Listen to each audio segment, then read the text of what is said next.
Solo unos momentos. El silencio que había rodeado a la monarquía británica fue roto por un anuncio que pocos creían que escucharían tan pronto. De pie junto al príncipe Guillermo, la princesa Ana confirmó lo que el Palacio de Buckingham había evitado decir públicamente durante el mayor tiempo posible. El rey Carlos había dado un paso atrás formalmente en el desempeño de sus deberes soberanos activos, y antes de que el peso de esa revelación pudiera calmarse, siguió un segundo anuncio que sacudió aún más la sala. La coronación del príncipe William ya había sido programada, la fecha había sido definitiva, la abadía de Westminster había sido notificada y todos los procesos constitucionales necesarios para la transferencia de la corona ya estaban avanzando. Esto ya no era una preparación para un capítulo lejano de la historia real. Ese capítulo ya había comenzado. Antes de explorar lo que este extraordinario desarrollo podría significar para el futuro de la familia real, asegúrese de suscribirse para no perderse otra actualización real importante. La princesa. Ana se mantuvo notablemente serena mientras se dirigía a la nación, pero debajo de su voz, tranquila, había una emoción que no podía ocultarse por completo. De pie a su lado el príncipe William parecía solemne y silencioso, mientras que la ausencia tanto del rey Carlos como de la reina Camilla se convirtió inmediatamente en uno de los detalles más llamativos del anuncio. Sus lugares vacíos hablaban casi tan fuerte como las palabras de Anne, dejando claro que esto era mucho más que una declaración familiar rutinaria. Representó la transferencia constitucional formal de la autoridad real de una generación soberana a la siguiente, un momento que todos los espectadores entendieron que se convertiría en parte de la historia británica. Anne fue la primera en hablar, pronunciando una declaración cuidadosamente preparada con la disciplina que ha definido su vida pública durante décadas. En el discurso oficial del palacio publicado poco después, confirmó que el rey Carlos se había apartado formalmente de sus responsabilidades soberanas activas y que la transición constitucional había entrado ahora en su siguiente fase. Luego anunció la fecha que instantáneamente se convirtió en el foco de atención internacional. El sábado 17 de octubre de 2026 sería el día en que el príncipe William sería coronado en la abadía de Westminster, la iglesia histórica donde generaciones de monarcas británicos han recibido la corona ante la nación y el mundo. No quedó ninguna incertidumbre en la redacción del anuncio. Ya se habían firmado las órdenes necesarias, los procedimientos constitucionales ya se habían activado, y cada etapa de la transición había avanzado más allá del punto en que podía simplemente detenerse o revertirse silenciosamente. Quienes escuchaban rápidamente se dieron cuenta de que ya no estaban escuchando planes para un posible futuro. Estaban presenciando el comienzo oficial de un reinado completamente nuevo.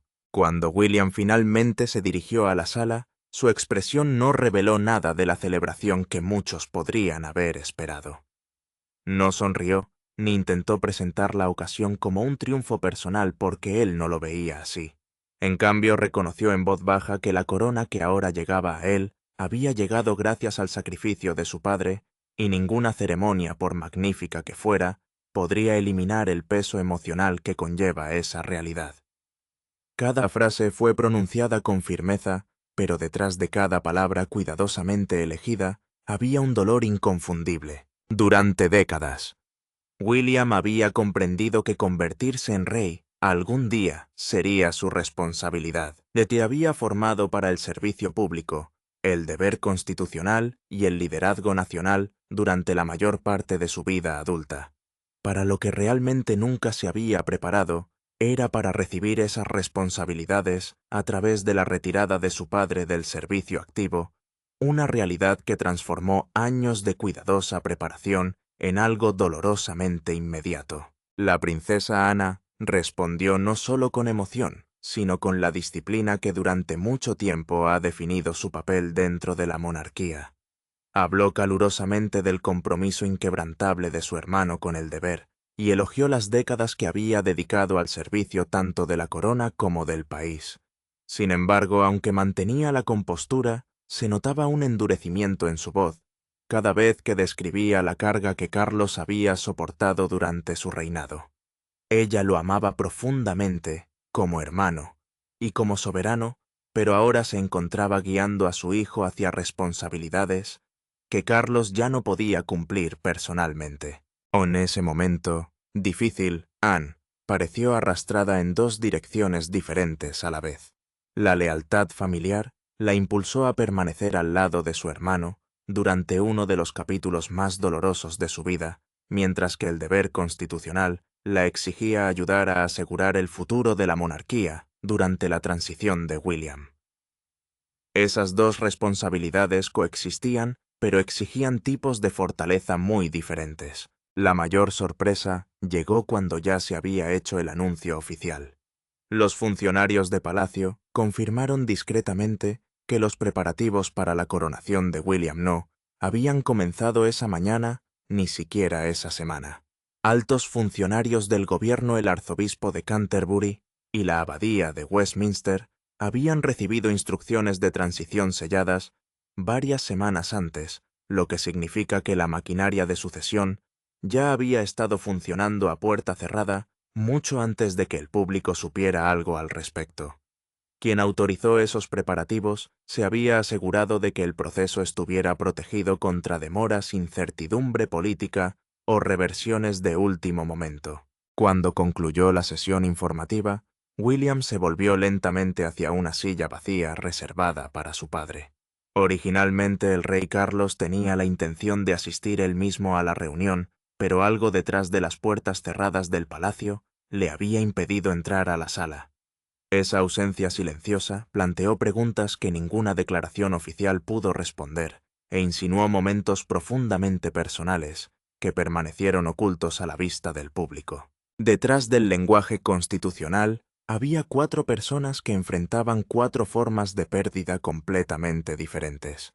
Carlos estaba renunciando a la autoridad que había esperado heredar durante toda su vida después de décadas como heredero al trono. William estaba aceptando una corona mucho antes de lo que emocionalmente había esperado. Ana se había convertido en el puente firme que conectaba una generación de monarcas con la siguiente, mientras Catalina observaba a su marido avanzar hacia un destino que remodelaría permanentemente todos los aspectos del futuro de su familia. Aunque el anuncio pertenecía a la institución de la monarquía, las emociones detrás de él eran profundamente personales. Esa misma mañana, según se informa el rey, Carlos se había sentado solo con la declaración final de transición, descansando tranquilamente ante él. Leyó cada línea lenta y cuidadosamente incluida la frase que confirmaba que sus responsabilidades soberanas activas llegarían a su fin. Esos deberes representan las funciones constitucionales oficiales desempeñadas por el monarca en nombre del Reino Unido, y ver esas palabras escritas ante él tenía un significado que ninguna ceremonia pública podría expresar plenamente. Cuando Charles finalmente llegó a la página que requería su propia firma, los testigos dijeron que se detuvo por varios momentos antes de girar suavemente el documento boca abajo sin hablar. No ofreció ningún discurso dramático, ninguna muestra visible de emoción y ningún intento de explicar sus pensamientos. Sin embargo, ese silencio comunicó más que cualquier declaración preparada. Reflejaba a un hombre plenamente consciente de que estaba cerrando uno de los capítulos más importantes de toda su vida. William enfrentó un tipo diferente de lucha emocional. A lo largo de su edad adulta, cada lección, cada compromiso y cada responsabilidad constitucional lo habían preparado para el día en que finalmente se convertiría en rey. Sin embargo, toda esa preparación le había permitido una suposición reconfortante que su padre permanecería entre él y la corona durante muchos años más. Cuando Charles dio un paso atrás, esa distancia protectora desapareció repentinamente, y el futuro que William siempre había visto desde lejos ahora estaba directamente frente a él. Poco antes de la sesión informativa oficial, Catherine encontró a su marido ajustando repetidamente el mismo puño de su chaqueta casi sin darse cuenta de que lo estaba haciendo. Ella colocó suavemente su mano sobre la de él y silenciosamente detuvo el movimiento nervioso antes de mirarlo directamente a los ojos. En lugar de animarlo a parecer fuerte ante los demás, ella le recordó que no necesitaba fingir que en ese momento se sentía feliz o victorioso, simplemente porque el mundo así lo esperaba. Por primera vez ese día, William admitió algo que no había compartido ni con su padre, ni con la princesa Ana. Mirando a Catalina, confesó en voz baja que tenía miedo no de la corona en sí, sino de todo lo que le había traído mucho antes de lo esperado. Catherine no respondió con promesas reconfortantes ni garantías vacías. En cambio, le recordó que el miedo no disminuía sus fuerzas. Simplemente demostró que comprendía plenamente la enorme responsabilidad y el sacrificio personal que conllevaba el puesto que le esperaba. La reina Camila experimentó la transición a través de una lente emocional completamente diferente. Se había imaginado completar el reinado de Carlos a su lado, compartiendo juntos cada desafío, cada crítica y cada año restante de servicio público. Su decisión de retirarse de sus deberes soberanos activos alteró mucho más que su posición constitucional. También amenazó el futuro que creía que habían pasado años construyendo juntos, cambiando no solo su rol público, sino también el lugar que esperaba ocupar dentro de la institución. Aunque Camilla no desafió abiertamente a Charles esa mañana, las personas más cercanas a la familia sintieron que una silenciosa distancia ya había comenzado a crecer entre ellos. La decisión pudo haber sido constitucionalmente necesaria, pero emocionalmente tuvo consecuencias que ni los anuncios oficiales ni el lenguaje ceremonial pudieron ocultar por completo. Como todos los demás involucrados, ahora se le pedía que se adaptara a un futuro que había llegado mucho antes de lo que nadie había anticipado. La princesa Ana comprendió cada fractura dentro de la familia, quizás mejor que nadie. No se limitó a apoyar la transición después de que fuera anunciada. Según fuentes de palacio, ella había supervisado personalmente elementos clave del proceso tras una conversación privada con el rey Carlos. Durante esa discusión, Carlos supuestamente le pidió a su hermana que se asegurara de que William no rechazaría la corona por culpa, ni intentaría retrasar la coronación en un esfuerzo por proteger a su padre de la especulación pública. También fue Catalina quien más tarde supo por qué se había elegido octubre para la coronación en lugar de una fecha posterior. Charles creía que dejar pasar demasiado tiempo podría fomentar la incertidumbre, crear lealtades contrapuestas dentro de los círculos oficiales y dejar preguntas innecesarias sobre dónde descansaba realmente la autoridad constitucional. Quería que la transición se completara antes de que la confusión se convirtiera en un verdadero desafío institucional, incluso si tomar esa decisión requiriera dolorosos sacrificios personales. Sin embargo, los más cercanos al rey insisten en que el verdadero comienzo de esta transición ocurrió mucho antes de cualquier anuncio oficial. Durante una ceremonia privada en el castillo de Windsor, Carlos supuestamente experimentó un momento de vacilación tan significativo que la princesa Ana lo describiría más tarde en un relato familiar grabado como el instante en que todo realmente cambió. Esa breve interrupción permaneció oculta a la vista del público, pero dentro de la familia se convirtió en el punto de inflexión emocional que finalmente condujo a todas las decisiones que siguieron. Cada decisión histórica contiene un momento irreversible del que no hay retorno. Para el rey Carlos, ese momento decisivo supuestamente se desarrolló dentro del castillo de Windsor, durante una investidura privada, a la que asistieron solo un pequeño número de parientes cercanos y altos funcionarios del palacio. La ceremonia comenzó exactamente como estaba planeado, siguiendo las tradiciones familiares observadas innumerables veces antes, hasta que Charles inesperadamente dejó de hablar. Bajó la insignia que sostenía y miró hacia William con una expresión que sugería que la habitación en sí se había vuelto repentinamente desconocida. Todo lo que siguió duró menos de 3 minutos, pero esos pocos minutos cambiaron el futuro de la monarquía para siempre. 3 semanas antes del anuncio público, Carlos había insistido en liderar la investidura privada porque el palacio creía que era importante proyectar estabilidad durante un período de creciente especulación. William, Anne Catherine y Camilla asistieron porque los galardonados compartían conexiones de larga data con la Casa Real. La reunión en sí siguió siendo pequeña y privada, pero las consecuencias de lo que ocurrió allí eventualmente remodelarían el curso de la monarquía británica de maneras que ninguno de los presentes podría haber imaginado jamás. Después de meses de apariencias reducidas, la familia necesitaba pruebas de que el rey aún podía cumplir con los deberes más exigentes de la corona. Charles comenzó con confianza. El monarca saludó al primer destinatario, levantó la insignia y pronunció las palabras de apertura sin dudarlo. Entonces todo cambió. Perdió su lugar en la declaración central, repitió la primera frase y guardó silencio. El rey permaneció helado con el honor todavía en la mano. William observó cómo el rostro de su padre se tensaba. Catherine dejó de respirar por un momento. Camilla se volvió hacia su marido. Ana no se movió. William esperó a que Charles continuara. El príncipe creía que dar un paso adelante expondría la debilidad de su padre frente a testigos y convertiría una pausa dolorosa en una humillación pública. Entonces el rey lo miró directamente y susurró: «Debes terminar esto». Él se negó al principio. Charles repitió la orden esta vez con ira superando la vergüenza. El futuro rey comprendió que la negativa ya no era protección. Estaba empeorando el momento. Camilla volvió a moverse, pero Anne levantó una mano y la detuvo. La reina consorte vio crueldad en el gesto, mientras que la princesa vio misericordia. Consolar a Charles antes de que la habitación se hubiera despejado le haría sentirse observado, compadecido y menospreciado.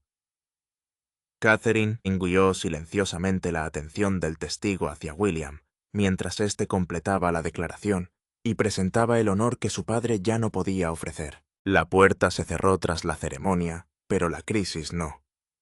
Charles llamó a Anne a solas y habló a través de un relato privado documentado que luego se colocó en el archivo familiar. El rey admitió que el fracaso no fue simple agotamiento. Ya no confiaba en sí mismo para garantizar la estabilidad que se exige a un soberano. Anne escuchó sin interrupción. Luego Charles le pidió a su hermana que preparara la transición, pero le puso una condición. William tuvo que escuchar la decisión de él personalmente. Ningún asesor oficial ni documento hablaría en su lugar. La maquinaria legal podría esperar. Ante fechas firmas y proclamas, Carlos tuvo que mirar a los ojos a su hijo mayor y decirle que el trono ya era suyo. Ningún asesor se interpuso entre ellos. Ninguna cámara preservó el momento. Solo había un padre, un hijo, y la corona que había dado forma a sus vidas. Charles había ensayado las palabras, pero cuando William entró en la habitación, la declaración preparada permanecía intacta sobre el escritorio. En cambio, el rey empujó su silla hacia atrás, miró al hombre que lo reemplazaría y pronunció una frase que rompió la barrera final entre el miedo privado y la historia pública. Charles había elegido una pequeña sala de estar en Clarence House porque no quería que ningún funcionario diera forma al intercambio. Clarence House es la residencia londinense estrechamente asociada con la vida laboral privada del rey, muy alejada de la ceremonia más amplia del Palacio de Buckingham. Anne esperó en otra parte del edificio, pero no entró. La princesa sabía que esta conversación tenía que pertenecer enteramente a padre e hijo. El rey habló primero. Le dijo a William que el incidente de Windsor había confirmado un temor que había cargado solo durante meses. Si continuaba gobernando, mientras dudaba de su propia estabilidad, un fracaso público podría dañar a la monarquía más profundamente de lo que lo haría jamás una renuncia. Charles había pasado toda su vida defendiendo la institución. No permitiría que el orgullo se convirtiera en la fuerza que lo debilitara. «No puedo llevarlo más lejos», dijo. William no respondió con simpatía. El príncipe reaccionó con ira y preguntó cómo su padre podía decidir el futuro sin afrontar lo que la realeza inmediata exigiría de Catalina, Jorge, Carlota y Luis. Se había preparado para la corona, pero no para la repentina pérdida de tiempo con su familia. Charles escuchó, pero la acusación lo golpeó con fuerza. Luego William hizo la pregunta que cambió el tono por completo. ¿Realmente el rey había elegido esto? ¿O sus asesores lo habían convencido de que se había convertido en una carga? Charles se levantó de su silla. El monarca insistió en que la decisión le pertenecía solo a él. Ningún cortesano lo había obligado. Ningún médico lo había indicado. Ninguna facción lo había destituido. Estaba entregando el poder porque conservarlo se había convertido en el mayor peligro. El silencio se hizo más profundo. Charles deslizó un papel de transición sobre el escritorio. Un documento de transición es el plan formal escrito que transfiere la autoridad real activa y pone en marcha la siguiente etapa de sucesión. William se negó a tocarlo. Luego Charles se quitó el anillo de sello y lo colocó al lado del documento. El anillo llevaba su marca real personal, un símbolo de autoridad y aprobación. Le acudió a su hijo, que no lo obligaría a sentirse preparado, pero que le exigiría que actuara responsablemente. Luego vino la revelación final. El 17 de octubre había sido elegido por el propio Carlos y el marco de coronación ya había sido aprobado. El rey quería orden, no la imagen de un monarca debilitado aferrándose al poder. William finalmente levantó el papel, pero no quiso firmar hasta saber quién había controlado el proceso y quién había intentado explotarlo. Cuando la familia real llegó a su hora más frágil, la autoridad no reposaba en la voz más fuerte en el palacio. Descansó en la princesa Ana. Carlos confiaba en ella porque no quería ni el trono ni su atención. William confió en ella porque ella le diría la verdad incluso cuando le doliera. Sin embargo, el control de la transición por parte de Ana creó enemigos dentro de la casa, especialmente entre aquellos que temían que un nuevo rey pusiera fin a su influencia antes de que sonaran las campanas de la coronación. Anne pasó de reuniones privadas a sesiones informativas legales y sesiones de planificación de la coronación, sin permitir que las emociones frenaran el proceso. La princesa se convirtió en el vínculo central entre Carlos Guillermo, los altos cortesanos, los asesores constitucionales y los funcionarios de Westminster. Los asesores constitucionales son los expertos que guían a la monarquía a través de cambios legales de poder. Su papel no fue simbólico. Ella controlaba el orden en que se transmitiría la autoridad, asegurándose de que ningún cargo pudiera retrasar la transferencia o crear confusión entre el rey saliente y el futuro monarca. Charles fortaleció ese poder por escrito. El rey dio a su hermana autoridad formal para mantener fijo el 17 de octubre, restringir el conocimiento del plan y bloquear la influencia privada y antes de que William firmara. Anne entendió por qué. Una filtración descuidada o una instrucción contraria podría crear dos centros de lealtad dentro del palacio. Camilla la confrontó antes de la siguiente sesión informativa. La reina consorte exigió saber por qué la habían excluido de las primeras discusiones. Anne respondió sin alzar la voz. Dijo que se trataba de una cuestión de autoridad soberana, no de rango personal. Camilla escuchó el juicio en esas palabras. Acusó a la princesa de tratarla como a una extraña después de años al lado de Carlos. Ana no se disculpó y la reina se alejó furiosa. William la desafió a continuación. Al príncipe le molestó la fría velocidad de la transición y advirtió que tratar a su padre como si fuera un problema constitucional profundizaría el dolor de la familia. Anne le recordó que convertirse en rey no podía abordarse como un desacuerdo privado. William respondió que eliminar todo sentimiento de la decisión lo convertiría en el tipo de monarca que nunca quiso llegar a ser. Más tarde, Anne se sentó a solas con Charles y le hizo la pregunta que nadie más se atrevió a hacer. Se arrepintió de haber elegido octubre. El rey admitió que la fecha parecía brutalmente cercana, pero retrasarla atraparía a William entre príncipe y soberano, asumiendo la responsabilidad sin una autoridad clara. Entonces Anne descubrió la propuesta oculta. Una facción de alto rango de la familia quería que Carlos mantuviera la autoridad nominal, mientras que William desempeñaba la mayoría de sus deberes. La autoridad nominal significa poseer el título mientras otra persona realiza el trabajo real. Ella lo rechazó inmediatamente. Dos centros de poder convertirían a padre e hijo en rivales. William finalmente firmó los documentos de aceptación. En cuestión de horas comenzaron a filtrarse fragmentos de la transición de la facción rechazada. La fecha de la coronación se acercaba al público antes de que Carlos pudiera pronunciar su discurso final y las primeras grietas ya se estaban extendiendo más allá de los muros del palacio. En el momento en que William firmó, el palacio cambió. Los cargos que habían servido a Charles comenzaron a recibir nuevas instrucciones. A los cortesanos, que alguna vez esperaron la aprobación del rey, se les dijo que se presentaran ante el futuro monarca. Se reescribieron las invitaciones, se reemplazaron los sellos. Incluso el lenguaje utilizado en las sesiones informativas privadas cambió. Para algunos fue una transición ordenada.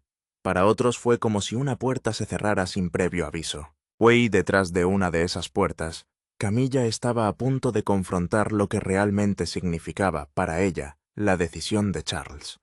William firmó los documentos formales de aceptación con Anne, parada a su lado. El príncipe utilizó la pluma de Carlos y esa pequeña elección tuvo más peso que cualquier discurso. Los documentos de aceptación formal son los documentos que confirman que el heredero asumirá toda la responsabilidad soberana y procederá hacia la coronación. Anne observó cómo su mano se detenía antes del golpe final.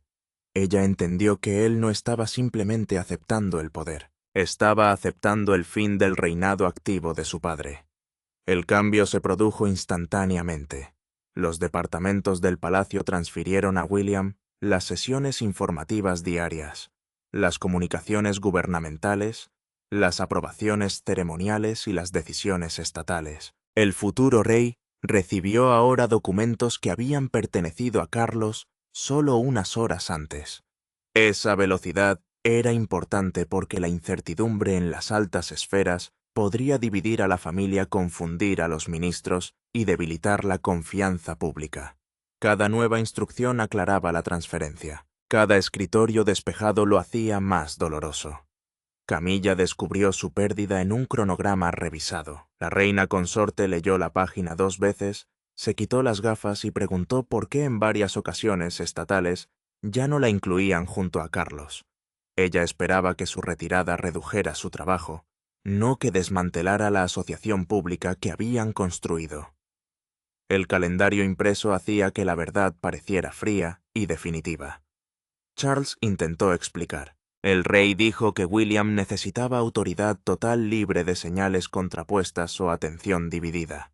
Camilla respondió que había protegido la corona y dejó que ella descubriera el coste personal a través de una página administrativa. Ella lo acusó de decidir solo su futuro. Él no lo negó, y ese silencio la hirió más que cualquier defensa. Luego la crisis se amplió. Una emisora recibió una versión confidencial de la fecha de coronación del 17 de octubre, antes del comunicado oficial. Anne ordenó inmediatamente una investigación interna, una investigación formal sobre quién había accedido y compartido el plan restringido. La princesa temió que la fuga no fuera por descuido. Su objetivo era hacer que la transición pareciera inestable. William pronto supo la fuente. La información había pasado por una oficina vinculada a funcionarios que se oponían al traslado limpio de Anne y querían que Charles conservara parte de la antigua autoridad. Su objetivo era la demora, la presión y la confusión. William se negó a posponer nada. Sin embargo, antes de presentarse ante el público, el príncipe acudió solo a ver a Carlos. Esta vez no era un heredero que pedía permiso. Él fue el próximo rey que buscó la paz antes de que la corona los separara para siempre. Esta vez no había documentos constitucionales sobre la mesa. Ningún asesor esperaba afuera con instrucciones. Charles y William se sentaron uno frente al otro como padre e hijo despojados del lenguaje que los había protegido de verdades difíciles. Uno había pasado toda la vida esperando convertirse en rey. El otro había pasado toda su vida sabiendo que eventualmente lo reemplazaría. Ahora ese momento había llegado, y ninguno de los dos quería que su intercambio final antes del anuncio estuviera definido por la ira. William llegó tarde en la noche después de que la fecha de la coronación se filtrara más allá de los muros del palacio. El príncipe pidió que despejaran la habitación sin dejar ningún secretario cortesano ni funcionario entre ellos. Eso importaba porque todas las conversaciones anteriores habían estado determinadas por el deber. Este tenía que estar moldeado por la honestidad. Charles habló primero. El rey admitió que perder la corona no era su mayor temor. Lo que le asustaba era la idea de que su hijo pudiera heredarla con resentimiento. Nunca quiso que William creyera que renunciar era un acto de abandono o una carga final puesta sobre sus hombros. William finalmente respondió sin enojo. Admitió que el miedo se escondía detrás de cada acusación. Al futuro rey le preocupaba la salud de Catalina, la presión que ya rodeaba a Jorge, Carlota y Luis, y la posibilidad de que la realeza lo alejara de la vida familiar que había luchado por proteger. Había visto lo que el deber podía consumir. No quería que sus hijos vivieran la misma distancia. Charles bajó la voz. El monarca reconoció que la corona le había quitado tiempo a sus propios hijos y que la responsabilidad se había convertido a menudo en una excusa para el silencio emocional. Le dijo a William que no repitiera ese error. Un soberano podría servir al país sin volverse inalcanzable para las personas más cercanas a él. Entonces Charles abrió la mano. El anillo de sello descansaba en su palma, el mismo anillo que había colocado junto a los papeles de transición. Un anillo de sello lleva una marca real personal y representa la autoridad de la persona que lo posee. El rey no le pidió a su hijo que se lo pusiera. En cambio, cerró los dedos de William alrededor de él y le dijo que llevara el poder sin permitir que el poder lo endureciera. William le dio a su padre la tranquilidad que estaba esperando escuchar. El príncipe dijo que el nuevo reinado no borraría a Carlos ni reduciría su lugar dentro de la familia. Asistiría a la coronación con dignidad, no como un monarca derrotado, sino como el hombre que había elegido la estabilidad sobre el orgullo. La ira finalmente aflojó su control. Charles dio su bendición y William la aceptó sin triunfo. A la mañana siguiente, Anne estuvo junto al príncipe antes de que entraran a la sala de reuniones. Esta vez William no dudó. Llevaba la fecha confirmada el anillo de su padre y la paz que habían encontrado en privado. Ahora el país decidiría qué significaba realmente ese sacrificio. En cuestión de minutos, el anuncio traspasó todas las fronteras e interrumpió todas las transmisiones. Las palabras Charles baja aparecieron debajo de imágenes de William y Anne parados hombro con hombro. Algunos espectadores vieron el sacrificio, otros vieron el repentino fin de una era que creían que duraría mucho más. Fuera de las puertas reales, los extraños comenzaron a reunirse antes de que los funcionarios hubieran instalado barreras. Sin embargo, una imagen de Westminster capturó el estado de ánimo del público con más fuerza que los titulares, los analistas o las declaraciones palaciegas. La confirmación grabada de Anne se reprodujo una y otra vez en las principales cadenas de televisión. La princesa afirmó que Carlos había dimitido y que Guillermo sería coronado el 17 de octubre. Una coronación es la ceremonia formal en la que un nuevo monarca es coronado públicamente y dedicado a servir a la nación. La fecha se convirtió inmediatamente en el centro de todas las discusiones, porque demostraba que la transición no era lejana ni incierta. Ya se estaba moviendo. El personal del palacio emitió una declaración escrita elogiando el servicio de Carlos y presentando el cambio como planeado, legal y unido. El rey había aprobado personalmente el traslado, y ese detalle importaba.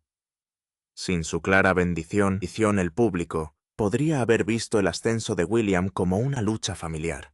Con ello, el momento se convirtió en un acto de sacrificio. El país todavía está dividido emocionalmente. Algunos lloraron a Charles y creyeron que se había rendido demasiado pronto.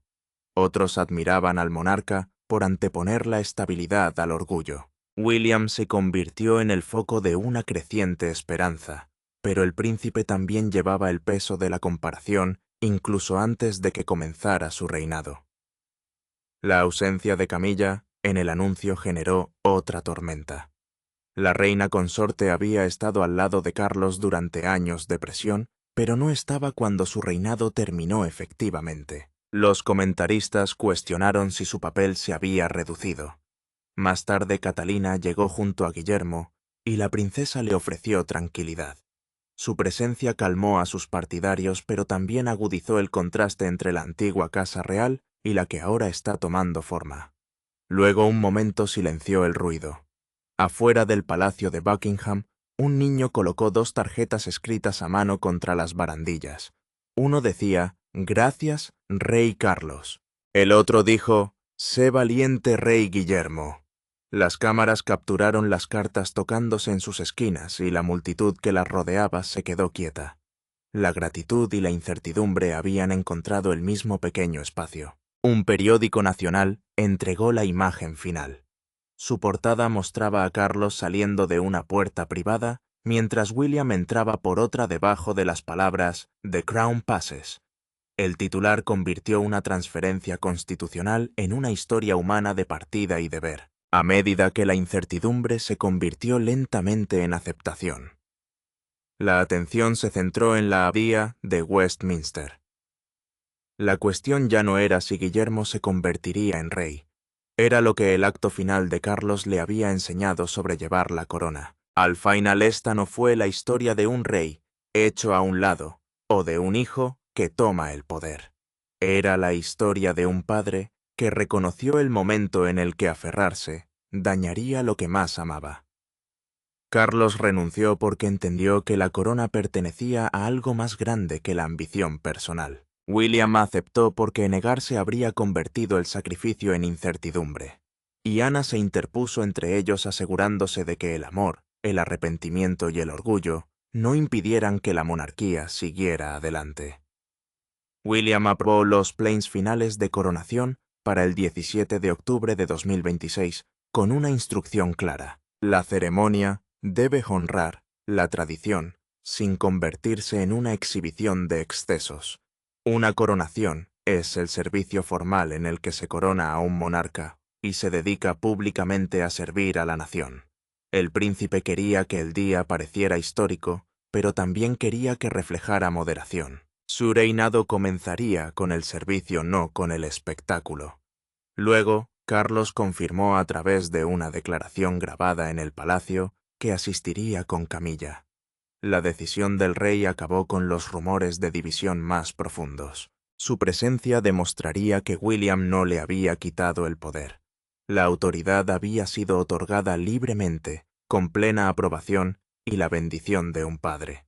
Camilla aceptó estar al lado de su marido, aceptando que su papel público había cambiado, pero su lugar dentro de la familia se mantuvo. Catherine se unió a William durante un ensayo privado y lo vio detenerse junto a la silla de coronación. La silla de coronación es el asiento histórico que se utiliza cuando los monarcas británicos reciben la corona. La princesa le tomó la mano. Él le dijo que ya no veía el trono como algo que reemplazara a Carlos. Lo vio como un deber que su padre le había confiado para que cumpliera. Catherine le recordó que la humildad, no la certeza, lo protegería en los años venideros. Anne visitó a Charles después de que se aprobaron los arreglos finales. La princesa había protegido la fecha, bloqueado el retraso y mantenido unida a la familia cuando la emoción amenazaba con romper el proceso. El rey le agradeció por preservar tanto la monarquía como su relación con William. Ella respondió que el acto de servicio más difícil había sido su decisión de dejarlo ir. El relato final, documentado, despejó todas las dudas. Charles había elegido el 17 de octubre, firmó la orden de transición y dio instrucciones personalmente a Anne para evitar interferencias. La orden de transición fue la orden escrita que puso en marcha la transferencia de la autoridad real. Su partida no fue una derrota, fue su decisión soberana final. Esa mañana, Charles cerró la caja roja que contenía sus últimos papeles activos. Una caja roja es el estuche seguro que se utiliza para llevar los documentos oficiales del Estado al monarca. En otra parte, William abrió el primero. La corona había pasado. Charles se fue con sacrificio. William comenzó con humildad Ian se aseguró de que ninguno de los dos enfrentara el momento solo. No quedó ninguna lucha sin resolver, solo dolor, dignidad y paz. Gracias por mirar. No olvides dar me gusta y suscribirte. Nos vemos en el próximo.